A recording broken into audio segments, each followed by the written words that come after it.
যে কমপ্লিকেসিগুলো সেগুলো আরও গুরুতর হয়েছে এবং যে কারণে আমরা দেখেছি যে তাকে যখন 2020 সালে একটি নির্ভয়া দেশের মুক্তি দেওয়া হয়, তারপর তাকে ঘন ঘন যেতে হয়েছে হাসপাতালে এবং শুরুর দিকে অবশ্য বাধ্যবাধকতা ছিল যে উনি বাসা থেকেই চিকিৎসা নেবেন। তবে সেইটা কিছুটা শিথিল করে তাকে শুধু এভারকেয়ার হাসপাতালে যেতে দেওয়া হয়েছিল এবং সেখানে বারবার তাকে যেতে হয়েছিল এইসব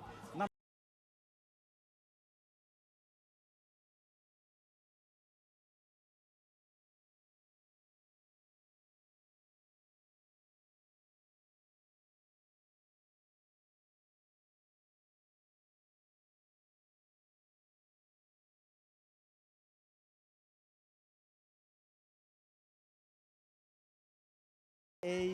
যে কমপ্লিকেসিগুলো সেগুলো আরও গুরুতর হয়েছে এবং যে কারণে আমরা দেখেছি যে তাকে যখন 2020 সালে একটি নির্ভয়া দেশের মুক্তি দেওয়া হয়, তারপর